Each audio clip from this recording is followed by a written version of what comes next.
Unajua mara nyingi tunafikiri kwamba msamaha ni kwa ajili yake, kwamba nikimsamehe naona kama atafaidika. Kwa hiyo ngoja niendelee kufanya nini? Ngoja niendelee kumbeba. Wengine wanaenda mpaka mahali anasema huyu lazima nimlipe. Unajua unapoweka nia ya kulipa kisasi unazidi kujiumiza. Kwa sababu badala ya kupiga hatua moja zaidi unafikiria nifanye nini ili nimlipe. Na mwingine kama ambavyo amesema pasta, anafikiri kwamba nikikimbilia kuingia kwenye mahusiano mengine basi nitamkomoa. Lakini kuingia kwenye mahusiano mengine kabla hujapona jeraha la nyuma ni hatari. Kwa sababu moja, inawezekana maumivu ndio yanakupush, sio kwamba umependa. Ila maumivu ndio yanakufanya nini? Yanakusukuma uende kwenye mahusiano mengine. Na siku moja nilikutana na dada mmoja ambaye nilikutana naye somewhere. Yeye alikuwa na boyfriend wake alafu wakaachana, boyfriend akaenda kuoa. Kwa hiyo ile ikampa yeye kutamani kwenda kwenye mahusiano mengine. Kwa hiyo akaenda na kweli akampushi mshikaji, wakaingia kwenye ndoa. Lakini yule dada anapitia mwiba mmoja mkali sana. Yeye alifikiri amependa, lakini kiuhalisia kilichomsukuma ni yale maumivu. Kwa hiyo hili uweze kupona lazima kwanza uaccept kama ambavyo pasta amesema, lakini pia lazima uwe tayari kusamehe. Kama ni vigumu, weka nia, mwambie Bwana, nenda mbele za Mungu kwa kujiachilia. Unajua wakati mwingine tunaenda mbele za Mungu kwa kujibana Ukienda mbele za Mungu unatakiwa uwe free. Yaani mueleze Mungu ule undani wako kwamba Bwana, Baba, hapa mimi nimekwama. Natamani kumlilizi huyu mtu, ninashindwa. Uwe na uhakika neema ya Mungu itakusaidia. Lakini kingine, usitamani kulipa kisasi. Itakutesa, itakusumbua. Kubali kimetokea, samehe, muombe Mungu akusaidie, uwe na uhakika Mungu atakufungulia mlango mwingine. Na mimi wanapenda kuambia watu, bora ya kukute ukiwa nje kuliko ya kukute ukiwa ndani. Na wakati mwingine maumivu ya kusubiri hayaumi kama maumivu ya kukimbilia kuingia alafu ukaingia in a wrong place. Kwa hiyo bora ujipe muda, pona maumivu yako. Baada ya kupona utaona neema ya Mungu ikikusaidia. Amen. Makofi. Mwambie jirani yako pona. Mwambie sijui ni nini la pona. Kakapo, ni namna gani huyo mtu katika mtazamo wako? Wametoka kuelezea hapa watumishi wa Mungu. Unajua mahusiano ni unquepecable thing. Ni kitu ukwepi. Yaani sio kama unasema naelekea Tegeta hata nipitie Goba. Yaani ni kitu nimekuja kurealize kwamba ni kitu hukikwepi na kimewekwa purposely kabisa na Mungu. Na watumishi wa Mungu wametuambia kwamba hayo maumivu ambayo sometimes ni party ya wewe kujifunza. Wewe umewahi kujifunza kutokana na maumivu ambayo unajua kaka, wewe watu hawajuagi kama umeshapita kwenye mambo ya mahusiano. Yaani tukikuonaga hivi nisema hivi kaka po kweli ashachanganyikiwaga huyu. Yaani kama ambao tunachanganyikiwaga sisi anatuambia amenifanyia amani. Hebu tu kutokana na experience yako na amani ambazo umezikusanya zote mpaka sasa hivi. Kaka po, ni namna gani ambavyo uliwezaga kupona kwenye maumivu ambayo yamesababishwa na kutokana na mahusiano kuvunjika? Karibu. Kwanza mimi ndo nilivunja mahusiano. Mimi ndo nilivunja mahusiano. Kati ya kitu ambacho mimi nakikumbuka kwenye mahusiano yangu, achana mahusiano ambayo nimekuwa nayo na mke wangu ambaye Ana, ambaye niko naye mpaka leo. Nikishakuwa kwenye mahusiano kitambo na mimi ndo niliyavunja. Na niliyavunja kwa sababu tu niliamka asubuhi nikaamua tu. Yeah. Okay. Yeah. Huku okay. Yeah. Kuna taratibu niwaeleze. Unajua kakapo hapo walipo unajua wanawaza nini hawa? Maana hao ni mimi hawa. Na pia mnisamee, najua tayari kuna wengine. Wanawaza kama yani sample ya kakapo wako wengi. Usinichukie. Ila kuna kitu kitakusaidia. Karibu. Mimi niliamka tu asubuhi nikaambia mtu wangu kwamba nafikiri nataka ni concentrate sana na mambo ya Mungu zaidi. Na kweli nilikuwa nataka ni concentrate kweli na mambo ya Mungu. Lakini njia haikuwa sahihi. Okay. Na nakumbuka aliniuliza mara 3. Aliniuliza mara ya kwanza akaniambia kama jogoo alivyowika kwa Petro. Akaniambia ni kweli umeamua? Nikamwambia yes. Siku ya kwanza. Akaniuliza siku ya pili. Nikamwambia siku ya 3. Nikamwambia yes. Alafu akasema sawa. Lakini ilimtesa miaka, years, aliteseka sana. Na mimi nilikuwa naendelea na maisha. Wewe ndio ile party alikuwa anaongelea sasa Pastor Sam. Nilikuwa naendelea na maisha. Huwa hawaumii. Lakini baadaye nikija kugundua kuwa kuendelea na chuo alikuwa tu mtu akaa ndani analia miaka. Amemaliza chuo mwaka jana. Toka mwaka kaka 2000 na huyo mtu amemaliza chuo mwaka jana. Yes. Toka mwaka kabla sijakutana na Ana. Kwa Ana mimi na Ana tumekaa kwenye mahusiano miaka 5. Sasa hii miaka 5 rudi nyuma. Hakusoma. Kutokana na maumivu alikuwa anayapitia. Yes. Baadaye nilivyokuja kusikia. Mimi nikaa miaka kadhaa nikaja kusikia kwamba kuendelea na kitu chochote. Sasa wakati huo mimi sasa nimekuwa naelewa sasa, yani hakuna kitu kilinitesa na nilijisikia vibaya kama hicho. Kumbe umeweza kustop career ya mtu. Na tu kwa sababu tu niliamka asubuhi. Ukaangalia msalaba hivi ukasema lakini kuna maisha ya mtu mmoja ambayo nilisababisha yasiendelee. Na imagine mtu ameweka tumaini kwako. Unajua kuna ile mtu anaweka tumaini kwako. Yaani anakupa moyo wake, yani wewe ndo wewe. Sinanielewa? Alafu anakuambia sio mimi. Imagine mimi sikumwambia kama na mtu mwingine, wala sikuwa na mtu mwingine kweli. Niliamka tu nikamwambia hivyo. Sasa lakini baadaye ilibidi nimtafute, nikae naye, niongee naye, nimuombe msamaha. Anisamee, inabidi tu anisamee. Yaani hamna namna. Ili mimi pia niendelee kwenye maisha. Ili mimi niendelee vizuri na familia yangu. Maana hiyo kitu ina cause sehemu zote. Lazima nisamee. Yaani ibidi mtafute, nikae naye. Kwa hiyo nilikaa naye chini, niongee naye. Masaa kama 5 hivi naongea na mtu mmoja. Na ikabidi sasa anisamee. Maisha yaendelee. Lakini nilichokuja kujifunza kwenye hilo jambo ni kwamba yani uchungu ama maumivu yanakufanya umbebe mtu ndani. Sasa ukishambeba mtu ndani uwezo ukatembea uko na speed ya kutembea. Kwa sababu uzito, yani ni kama mtu umembeba afu ni mzito ndani. Alafu kitu kingine hutaki kumwachilia, unaamini bado ni wa kwako. Unaamini kwamba huyu mtu bado, mimi nafikiri yuko sawa, kuna kitu tu akijakaa lakini yuko sawa. Kwa unajikuta umemweka ndani, maumivu huwezi kuendelea mbele. Unatembea polepole kwa maisha yako yote ukiwa unatumaini. Bado unatumaini kwamba kuna siku atarudi. Sinanielewa? Alafu arudi. Alafu kibaya zaidi uwezi kumwachilia. Yaani unasema hii imeisha sasa kuanzia sasa hivi, lakini bado yuko ndani. Unasema tu kwenye kinywa lakini ndani yupo. Yaani huku unasema hayupo lakini ndani amekaa tena ametawala kweli. Anakunywa na soda moyoni.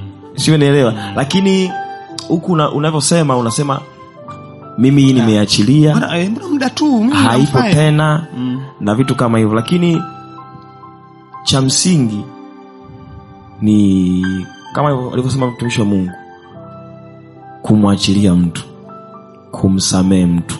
Yaani kama Bwana, unajua kutokusamehe pia nao umembeba ndani. Nitakupa ka ushuhuda kadogo.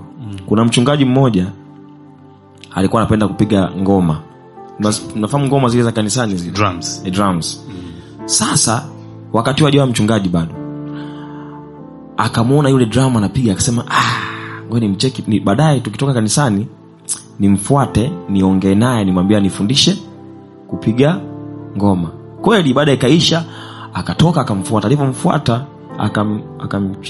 jamaa alikuwa amegeukia kama upande wa huko, akamgusa hivi. Akamwambia, sasa kaka naomba. Yule jamaa aligeuka, alimjibu vibaya.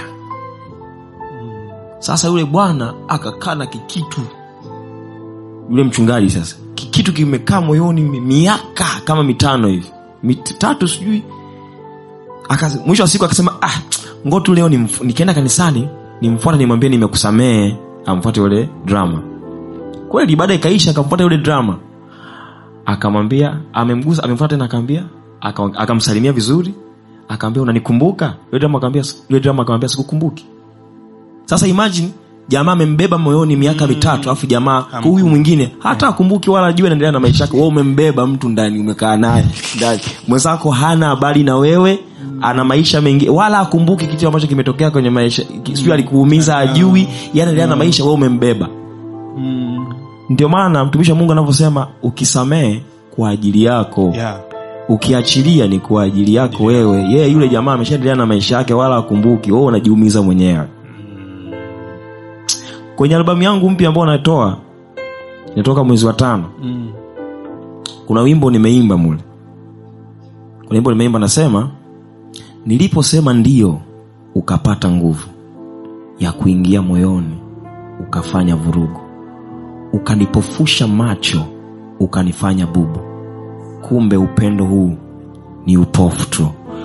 Nikasahau nilikotoka, nikamsahau Mungu aliyenipenda. Upendo ukanifanya niwe kichaa, kula jalalani nisikie raha.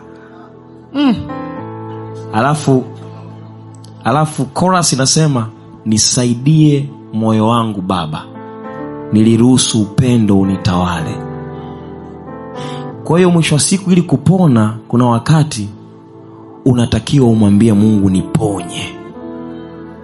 Sawa, yani umeumizwa, ndio kama mtumishi Mungu alivyosema Pastor Sam, kwamba kubali kuwa umeumizwa, alafu samee, alafu mwambie Mungu, pamoja na nimesamee, bado nasikia kitu ndani yangu, mimi nimeachilia, lakini naomba wewe uniponye. Akikuponya Mungu, kidonda kitapona, jeraha, kovu litabaki. Sasa kovu sio kidonda. Sawa, wala kovu, unajua ukipata kidonda alafu ukapona, linabaki kovu. Sasa kovu halitakuumiza kama kidonda ambacho kilikuaga. Unajua? Yani unakujua tu hapa kuna kitu kilitokeaga, lakini hakikuumizi tena. Si tunaelewana? Inabaki experience. Yes. Yeah. Na kwenye hiyo albamu yangu mpya kuna kitu tena nimeimba, kuna wimbo mwingine nasema uliumizwa na yule, wewe nao kaumiza wengine. Kwa sababu maumivu yana kawaida, yani yanaambukiza. Yani ukiumizwa, ukiwa na uhusiano na mtu mwingine unamuumiza. Au utaumizwa tena nao utatafuta wa kumuumiza. Yani una tabia ya kuambukiza, unaambukiza. Ndio yani maumivu, uchungu ndio kogo hivyo. Yani ukishaumizwa na huyu, ukienda kwa huyu utamuumiza, wewe ndio utamuumiza huyu. Alafu huyu, kwa sababu hautakuwa the same, hautakuwa yule ambaye ulitokea huko. Ukija kwa huyu tena hautakuwa, yani inakuaga hivyo, yani mtaenda na huo msululu mpaka mnajikuta. Kwa hiyo ni muhimu sana kusamehe, kuachilia na kukubali maumivu kwamba umeumizwa, lakini pia ni muhimu sana, jambo muhimu sana kumwambia Mungu kwamba Mungu, naomba uniponye hiki kitu, bila wewe siwezi kutoboa. Wengi tunafikiri kwamba masuala ya maumivu utaki kumwambia Mungu, ni jambo tu ambalo unatakiwa ukae nalo kwa muda, lakini Mungu atakusaidia hata kusahau hilo jambo. Yani haitakuumiza tena, ukilikumbuka unajua tu ilitokeaga, lakini Mungu aliniponya kutokea hapo. Pigie Bwana Yesu makofi. Haleluya. Tunapata kitu tunapata kitu. Wale stock iliyopita kuko tuna style ya kushangilia tunaikumbuka? Kwa tunafanya afu mwambie jirani yako, hii albamu ya Kakaponi yetu tumeshajimilikisha. Amina jamani. Mungu akubariki sana kaka. Tunapata kitu. Kama unaweza ka take some notes pia itakusaidia baadaye. Lakini kama wewe ni fundi, Mungu akubariki pia. Brother, samahani kidogo niongezee kitu kimoja pale brother boy. Yes, karibu pastor. Kwamba it's okay kumwambia Mungu kuhusu hisia zetu. Mungu anajali sana hisia zetu. Sana. Okay. Unajua anazungumzaje kwenye Warumi sura 8 mstari 26? Kwamba Roho mwenyewe utuombea kwa kuugua kusikoweza kutamkwa. Yaani maana yake ni kwamba kuna kiwango cha kuomba ambacho wewe huwezi kufikia. Yeah. Kwa sababu ingawa hitaji ni la kwako, haulifeel kama Roho anavyolifeel kwa ajili yako. So anapokuja anaomba on your behalf kwa shauku inayozidi ya kwako. Yaani wewe unajihisi umeumia wewe, sio? Kabisa. Lakini yeye anavyofeel ile maumivu ni zaidi yako. Mungu anajali sana kuhusu hisia. Unajua ndio kitu ambacho swali la kwanza ambalo Mungu alimuuliza Kain. Akamuuliza kwa nini una ghadhabu? Sura ya 4 ya Mwanzo. Kwa nini una ghadhabu? Anamwambia kwani ukitenda vema hautapata kibali. Usipotenda vema dhambi inakuotea mlangoni. Na nilikuwa naongea na brother Paul, ile neno kuotea linamzungumzia mnyama ambaye yupo nje ya mlango anavizia mawindo. Kwa kumbe dhambi ni kiumbe hai, kinaweza kuwinda. Na moja kati na wakati ule kabla akiwa na hasira Kain, Mungu akuhesabia ile hasira kwamba ni dhambi. Yeah. Lakini aliposhindwa kuimanage hasira yake, ikampelekea kutenda tendo lisilofaa, ikawa ni dhambi. Kwa kumbe ni rahisi sana kuicontrol au kuizuia na kupambana na dhambi ikiwa bado inatafuta mlango wa kuingia ndani yako. Lakini ikishaingia ndani yako, huaga ina tabia ya kubadilisha sura. Haibaki kuwa dhambi. Inaanza kuwa tabia yenye mizizi. Sasa kazi ya kudili na tabia yenye mizizi ni kubwa sana kuliko kudili na ushawishi. Kabla hujaingia ndani. Naomba turudie statement, kuna mtu hajasikia Eliudi sana kule hajasikia. Na nimesahau. Kazi ya kudili na tabia ambayo tayari imeweka mizizi ni kazi kubwa sana kuliko kudili na ushawishi kabla hujaweka mizizi au hujaingia ndani. Ndio maana Mungu anamwambia kwamba dhambi bado iko mlangoni. Wewe unaweza kuishinda. Iko mlangoni, haijaingia. So deal na ghadhabu yako vizuri, utaishinda dhambi. Na moja kati ya zana ambao adui, unajua adui ili akuangusha ashambulie maisha yako na kuyaharibu, huwa anazo zana za kuzitumia. Na moja kati ya zana, hasira, uchungu, wivu, chuki. Yaani akisha kutandika na hiyo, ukashindwa kudili nayo, umekwenda. Unajua nilikuwa nasoma kitabu cha Efeso sura ya 4 mstari wa 26 na 27. Anasema muwe na hasira lakini msitende dhambi. Anasema jua lisichwe kabla uchungu wenu haujawatoka. Kwa kumbe it's okay kukasirika kwa sababu wewe ni kiumbe cha kihisia. Yaani itakuwa ni ujinga ufanywe kitu cha kuumiza afu ucheke. Huo ni ujinga. Yaani tutakuwa na una matatizo makubwa sana. Kwa hiyo it's okay kabisa kuumia, kupata hisia zote za maumivu na kila kitu. Lakini Paulo anasema hivi, zisikufanye utende dhambi. Alafu anaongezea anasema jua lisichwe kabla huo uchungu haujashughulikiwa. Kwa pia anaelezea juu ya uharaka wa wewe kudili na hiyo hasira au hiyo uchungu au hiyo ghadhabu kabla haijaweka mizizi ndani yako. Na namna rahisi kabisa, hakuna mbadala wa msamaha. Hakuna namna ya kuweza kudili na maumivu na nini isipokuwa kusamehe. Kwa hiyo tunaanza kudili na uchungu na mambo yote mabaya kwa kusamehe, ili asije katumika kama mlango wa adui kutushambulia. Si upige tu makofi sasa. Mungu akubariki sana pasa. Tumesema ni hivi. Nimewasamee, nisamee. Amina. Mungu awabariki sana. Asante sana pasa.